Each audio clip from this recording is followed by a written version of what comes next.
ನಮ್ಮ ಪ್ರೀತಿಯ ವೀಕ್ಷಕರಿಗೆ ನಮಸ್ಕಾರಗಳು. ಇಂದ್ರಾಣಿ ವ್ಲಾಗ್ಸ್ಗೆ ಸುಸ್ವಾಗತ. ಇಂದ್ರಾಣಿ ವ್ಲಾಗ್ಸಲ್ಲಿ ನಾನು ಇವತ್ತು ಎರಡು ಥರ ಜ್ಯೂಸ್ ಮಾಡೋದನ್ನು ತೋರಿಸ್ತಿದ್ದೀನಿ. ಮೊದಲಿಗೆ ಮೂಸಂಬಿ ಜ್ಯೂಸು ಮತ್ತು ಕಲ್ಲಂಗಡಿ ಜ್ಯೂಸು ಎರಡನ್ನೂ ತೋರಿಸ್ತಿದ್ದೀನಿ. ಜ್ಯೂಸ್ ಮಾಡೋದು ಹೇಗೆ ಅಂತ ನೋಡ್ಕೊಳ್ಳೋಣ ಬನ್ನಿ. ಎಲ್ಲರಿಗೂ ಗೊತ್ತಿರುತ್ತೆ, ಇದು ಬೇಸಿಗೆಗಾಲಕ್ಕೆ ತುಂಬ ಒಳ್ಳೆಯದಾಗಿರುತ್ತೆ. ಮೂಸಂಬಿ ತುಂಬ ಆರೋಗ್ಯಕರವಾಗಿರುತ್ತೆ. ಬಿಸಿಲಿಗೆ ಹೀಟು ಕೋಲ್ಡು ಎಲ್ಲ ಆಗಿರೋರ್ಗೂ ಮತ್ತು ಸುಸ್ತು ಎಲ್ಲ ಕಡಿಮೆ ಆಗುತ್ತೆ. ಎಲ್ಲ ಕಾಯಿಲೆಗಳಿಗೂ ಮೂಸಂಬಿ ಬಂದು ತುಂಬ ಒಳ್ಳೆಯದು. ಹಂಗಾಗಿ ಮೂಸಂಬಿನ ಜ್ಯೂಸ್ ಮಾಡ್ತಾಯಿದ್ದೀನಿ. ತುಂಬ ಸುಸ್ತೆಲ್ಲ ಕಡಿಮೆ ಆಗುತ್ತೆ. ಮತ್ತು ನೀವು ಮಾಡಿ ಕುಡೀರಿ. ಬಿಸಿಲುಗಾಲದಲ್ಲಿ ತುಂಬ ಚೆನ್ನಾಗಿರುತ್ತೆ, ಆರೋಗ್ಯವಾಗಿರುತ್ತೆ. ಕೋಲ್ಡ್ ಆಯಿತು ಹೀಟ್ ಆಯಿತು ಅನ್ನೋದು ಏನಿಲ್ಲ. ಇದು ನೋಡಿದ್ದೀನಿ, ನಾನು ಜ್ಯೂಸರಲ್ಲಿ ಹಿಂಡ್ಕೊಳ್ತಾ ಇದ್ದೀನಿ. ಜ್ಯೂಸರಲ್ಲಿ ಹಿಂಡ್ಕೊಂಡು ಇದು ಮಾಡ್ಕೊಳ್ತಾ ಇದ್ದೀನಿ. ನೋಡಿ, ಈ ಥರ ಜ್ಯೂಸ್ ಬರುತ್ತೆ. ಕ್ಲೀನಾಗಿ ಈ ಥರ ಮಾಡಿಕೊಂಡ್ರೆ ನಮಗೆ ಮಿಕ್ಸಿಲಿ ಹಾಕಿದ್ರೆ ಕಹಿ ಬಂದುಬಿಡುತ್ತೆ. ಮೂಸಂಬಿ ಆರೆಂಜ್ ಮೂಸಂಬಿ ಎಲ್ಲ ನಮಗೆ ಕಹಿ ಬಂದುಬಿಡುತ್ತೆ. ಹಂಗಾಗಿ ನೋಡಿ, ನಾವು ಇವಾಗ ಈ ಥರ ಮಾಡ್ಕೋಬೇಕಾಗುತ್ತೆ. ನಾನೊಂದು 4 ಹಣ್ಣು ತೊಗೊಂಡಿದ್ದೀನಿ. 4 ಹಣ್ಣಿಗೆ ನನಗೆ ದೊಡ್ಡ ಗ್ಲಾಸಲ್ಲಿ 1 ಗ್ಲಾಸು ಅಷ್ಟು ರಸ ಬಂದಿದೆ. ನೋಡಿ, 4 ಗ್ಲಾಸ್ಗೆ ನನಗೆ ಇಷ್ಟು ಬಂದಿದೆ. ನೋಡಿ, ತೋರಿಸ್ತೀನಿ. ಈಗ ಇದರಲ್ಲಿ ಹಾಕ್ಕೊಂಡು ತೋರಿಸ್ತೀನಿ. ನೋಡಿ ಇದರಲ್ಲಿ ಎಷ್ಟು ಬಂದಿದೆ ಅಂತೇಳಿ. ಮೂಸಂಬಿ ಸ್ವಲ್ಪ ಇನ್ನು ಫ್ರೆಶ್ ಆಗಿರೋದಿದೆ, ಚೆನ್ನಾಗಿತ್ತು. ನಾನು 3-4 ದಿನ ಆಗಿತ್ತು ತಂದು. ಸ್ವಲ್ಪ ಬಾಡದಂಗಿತ್ತು, ಹಾಗಾಗಿ ಇಷ್ಟು ಬಂದಿದೆ. ಫ್ರೆಶ್ ಆಗಿದ್ದರೆ ಇನ್ನೂ ಸ್ವಲ್ಪ ಚೆನ್ನಾಗಿ ಜ್ಯೂಸ್ ಬಂದಿರುತ್ತೆ. ಇದಕ್ಕೆ ನಾನು ಇವಾಗ ಸ್ವಲ್ಪ ಐಸ್ ಕ್ಯೂಬ್ ಹಾಕ್ತಾಯಿದ್ದೀನಿ. ಐಸ್ ಕ್ಯೂಬ್ ಇದು ಸ್ವಲ್ಪ ಹೊತ್ತು ಇಟ್ಟಿದೆ. ಐಸ್ ಕ್ಯೂಬ್ ಆಗಿಲ್ಲ, ಅರ್ಧಂಬರ್ಧ ಆಗಿದೆ. ಅದನ್ನು ಹಾಕ್ಕೊಳ್ತಾ ಇದ್ದೀನಿ. ತಣ್ಣಗಿರೋ ನೀರನ್ನೇ ಹಾಕ್ಕೊಳ್ತಾ ಇದ್ದೀನಿ. ಐಸ್ ಕ್ಯೂಬ್ಸ್ ಅರ್ಧಂಬರ್ಧ ಆಗಿದೆ.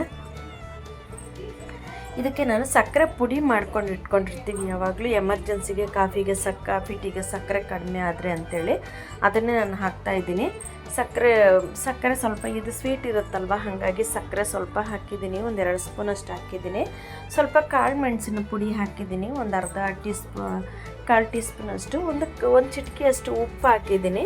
ಉಪ್ಪು ನಮಗೆ ಇದು ಪೆಪ್ಪರ್ ಪೌಡ್ರಿ ಎಲ್ಲ ಎರಡೂ ಹಾಕಿದ್ರೆ ಸ್ವಲ್ಪ ಟೇಸ್ಟ್ ಇರುತ್ತೆ, ರುಚಿನೂ ಚೆನ್ನಾಗಿರುತ್ತೆ. ಮತ್ತು ಆರೋಗ್ಯಕ್ಕೆ ಉಪ್ಪು ಮತ್ತು ಮೆಣಸು ಎರಡನ್ನೂ ನಮಗೆ ಆರೋಗ್ಯಕ್ಕೆ ಒಳ್ಳೆಯದಾಗಿರುತ್ತೆ. ಗಂಟಲು ಕಟ್ಟದೇನೆ. ಇದಕ್ಕೆ ಒಂದು ಅರ್ಧ ನಿಂಬೆಹಣ್ಣು ಹಿಂಡ್ಕೊಳ್ತಾ ಇದ್ದೀನಿ. ಅರ್ಧ ನಿಂಬೆಹಣ್ಣು ಹಿಂಡ್ಕೊಂಡು ಅರ್ಧ ಟೀ ಗ್ಲಾಸಿನಷ್ಟು ನೀರು ಹಾಕ್ಕೊಳ್ತಾ ಇದ್ದೀನಿ ಅಷ್ಟೇ.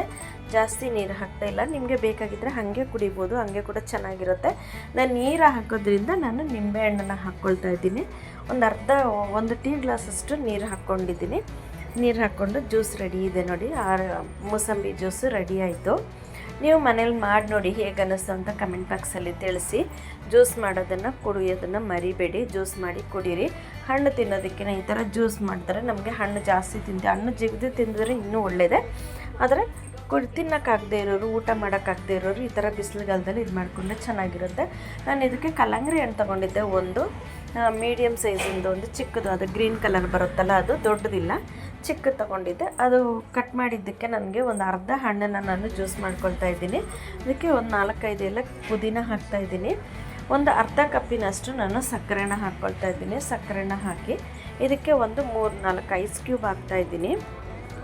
ಐಸ್ ಕ್ಯೂಬ್ ಹಾಕ್ಕೊಂಡು ಇದಕ್ಕೆ ನಾನು ಮಿಕ್ಸಿಲಿ ಹಾಕ್ಕೊಂಡು ನೈಸಾಗಿ ಮಿಕ್ಸಿ ಮಾಡ್ಕೊಳ್ತಾ ಇದ್ದೀನಿ. ಇದರಲ್ಲಿ ಒಂದೊಂದು ಪೀಸ್ ಇದ್ದರೂ ಪರವಾಗಿಲ್ಲ. ನಮಗೆ ಜ್ಯೂಸರ್ ಜಾರ್ ನೀವು ಯೂಸೇ ಮಾಡಿರಲಿಲ್ಲ. 2 ವರ್ಷ ಆಗಿತ್ತು ಮಿಕ್ಸಿ ತೊಗೊಂಡು. ಇವಾಗ ಅದನ್ನು ಯೂಸ್ ಮಾಡ್ತಿದ್ದೀನಿ. ನಾನು ಫ್ಲಿಪ್ಕಾರ್ಟಲ್ಲೇ ತೊಗೊಂಡಿದ್ದೆ, 3000 ಕೊಟ್ಟು. ಬಟರ್ಫ್ಲೈ ಮಿಕ್ಸಿ ಆಫರ್ ಇತ್ತು. ನೋಡಿ, ಇದನ್ನು ತಗೊಂಡು ನಾವು ಚೆನ್ನಾಗಿ ಫಿಲ್ಟ್ರ್ ಮಾಡ್ಕೊಳ್ಳೋಣ. ಫಿಲ್ಟ್ರ್ ಮಾಡಿಕೊಂಡು ಇವಾಗ ಅದನ್ನು ಚೆನ್ನಾಗಿ ಅದರಲ್ಲಿರೋ ರಸ ಎಲ್ಲ ತಗೊಂಡು ಇದನ್ನು ತೆಗೆದು ಹಾಕೋಣ. ಬೇಕಿದ್ದರೆ ಹಂಗೆ ಕುಡಿಬೋದು. ಪುದೀನ ಸ್ವಲ್ಪ ಕಡಿಮೆ ಹಾಕ್ಕೊಳ್ಳಿ. ಪುದೀನ ತುಂಬ ಜಾಸ್ತಿ ಹಾಕ್ಬಿಟ್ರೆ ಪುದೀನ ಸ್ಮೆಲ್ಲೇ ಬರ್ತಿರುತ್ತೆ, ಆದರೆ ಕಲ್ಲಂಗಡಿ ಜ್ಯೂಸು ಅನ್ಸ್ಕೊಳ್ಳೋದಿಲ್ಲ. ಪುದೀನ ಸ್ವಲ್ಪ ಹಾಕ್ಕೊಂಡ್ರೆ ಸಾಕು, ಒಂದು 4-5 ಎಲೆ ಹಾಕ್ಕೊಂಡ್ರೆ ಸಾಕು. ಹಾಕಲಿಲ್ಲ ಅಂದರೆ ನಿಮಗೆ ಬೇಡ ಅಂದರೆ ಸ್ಕಿಪ್ ಮಾಡ್ಕೋಬೋದು. ಇಷ್ಟ ಇಲ್ಲ ಅಂತಂದರೆ ಕಲ್ಲಂಗಡಿ ಜ್ಯೂಸ್ ಆಗಿದೆ. ನೋಡಿ, ಇವಾಗ ಕಲ್ಲಂಗಡಿ ಜ್ಯೂಸ್ಗೆ ನಾನು ಗ್ಲಾಸಿಗೆ ಇಟ್ಕೊಳ್ತಾ ಇದ್ದೀನಿ. ನಾನು ಯಾಕಂದರೆ 2 ಟ್ರೈಪಾಡಲ್ಲಿ ವೀಡಿಯೋ ಮಾಡ್ತಾಯಿದ್ದೀನಿ. ಈ ಕಡೆ ಒಂದು, ಆ ಕಡೆ ಒಂದು. ಇಂದಿರಾಮನೆ ಅಡುಗೆ ಚಾನಲ್ಗೊಂದು ಮಾಡ್ತಾಯಿದ್ದೀನಿ. ಇಂದ್ರಾಣಿ ವ್ಲಾಗ್ಸ್ಗೆ ಒಂದಕ್ಕೆ 2 ಫೋನ್ನಲ್ಲಿ 2 ವೀಡಿಯೋ ಮಾಡ್ತಿದ್ದೀನಿ. ಹಂಗಾಗಿ ನಾನು ಜ್ಯೂಸ್ ಉಯ್ಯೋದಿರಲಿ ಅಂದ್ಬಿಟ್ಟು ನಾನು 2ಕ್ಕೂ ಗೊತ್ತಾಗಲಿ ಅಂದ್ಬಿಟ್ಟು ನಾನು ಈ ಥರ ಒಯ್ತಾ ಇದ್ದೀನಿ ಜ್ಯೂಸನ್ನ. ನೋಡಿ ಇಷ್ಟ ಆಗಿದೆ. ಅರ್ಧ ಕಲ್ಲಂಗಡಿ ಹಣ್ಣಿಗೆ ನಾನು ನೀರು ಹಾಕಿಲ್ಲ. ನಾನು ಸ್ವಲ್ಪ ಒಂದು ಪೀಸ್ನ ಕಟ್ ಮಾಡಾಕೊಂಡಿದ್ದೆ, ಸಣ್ಣ ಸಣ್ಣ ಪೀಸು. ಇದು ಬಾಯಿಗೆ ಸಿಕ್ಕರೆ ತುಂಬ ಚೆನ್ನಾಗಿರುತ್ತೆ ಅಂಥೇಳಿ ಇದನ್ನು ಹಾಕ್ಕೊಂಡಿದ್ದೀನಿ. ಇದನ್ನು ಹಾಕ್ಕೊಂಡು ಇದಕ್ಕೆ ನಾನೊಂದು 1/4 ಟೀ ಸ್ಪೂನಷ್ಟು ಪೆಪ್ಪರ್ ಪೌಡ್ರ್ ಕೂಡ ಹಾಕ್ಕೊಳ್ತಾ ಇದ್ದೀನಿ. ಪೆಪ್ಪರ್ ಪೌಡ್ರ್ ಕೂಡ ಹಾಕ್ಕೊಂಡು ಇದಕ್ಕೆ ತಿರುಗಿಸ್ಕೊಂಡಿದ್ದಾದಮೇಲೆ ಇದಕ್ಕೂ ಮತ್ತೆ ಒಂದು ಅರ್ಧ ನಿಂಬೆಹಣ್ಣನ್ನ ಹಿಂಡ್ತಾ ಇದ್ದೀನಿ. ನಿಂಬೆಹಣ್ಣನ್ನ ಹಿಂಡ್ಕೊಂಡು ಇದಕ್ಕೆ ಜ್ಯೂಸನ್ನ ಮಾಡ್ಕೊಳ್ಳೋಣ. ನಿಂಬೆಹಣ್ಣು ಹಾಕ್ಕೊಂಡ್ರೆ ಚೆನ್ನಾಗಿರುತ್ತೆ. ನಿಂಬೆಹಣ್ಣು ಹಾಕಿದ್ರೆ ತುಂಬಾ ಚೆನ್ನಾಗಿರುತ್ತೆ. ಇದಕ್ಕೂ ಒಂದು ಚಿಟಿಕೆ ಉಪ್ಪು ಹಾಕಿದ್ರೆ ಚೆನ್ನಾಗಿ ಇರುತ್ತೆ. ಪೆಪ್ಪರ್ ಹಾಕಿದ್ದೀವಲ್ಲ, ಒಂದು ಚಿಟಿಕೆ ಉಪ್ಪು ಹಾಕಿದ್ದೀನಿ. ಹಾಕಿರೋ ಸ್ಕಿಪ್ ಆಗಿದೆ. ಉಪ್ಪು ಹಾಕಿದ್ರೆ ತುಂಬ ಚೆನ್ನಾಗಿರುತ್ತೆ. ಉಪ್ಪು ಇದೆಲ್ಲ ಕೋಲ್ಡ್ ಆಗೋದಿಲ್ಲ. ಕೋಲ್ಡ್ ಆಗಿದೆ ಅನ್ನೋದ್ರ ಬದಲು ಇದನ್ನು ಸ್ಪೂನಲ್ಲಿ ತಿರುಗಿಸ್ಬಿಟ್ಟು ಜ್ಯೂಸ್ ಕುಡಿದ್ರೆ ತುಂಬ ಚೆನ್ನಾಗಿರುತ್ತೆ. ನೀವು ಮನೇಲಿ ಮಾಡಿ ನೋಡಿ ಹೇಗೆ ಅನ್ನಿಸ್ತು ಅಂತ ನನಗೆ ಕಮೆಂಟ್ ಬಾಕ್ಸಲ್ಲಿ ತಿಳಿಸಿ. ನಮ್ಮ ವಿಡಿಯೋನ ಯಾರನ್ನಾದ್ರೂ ಮೊದಲನೇ ಟೈಮ್ ನೋಡ್ತಿದ್ರೆ ದಯವಿಟ್ಟು ಸಬ್ಸ್ಕ್ರೈಬ್ ಮಾಡಿ, ಬೆಲ್ ಬಟನ್ ಒತ್ತೋದನ್ನು ಮರಿಬೇಡಿ. ಬೆಲ್ ಬಟನ್ ಒತ್ತಿದಾಗ ನಾವು ಹಾಕೋ ನೋಟಿಫಿಕೇಷನ್ ಪ್ರತಿಯೊಂದು ನಿಮಗೆ ಬಂದು ಸೇರುತ್ತೆ.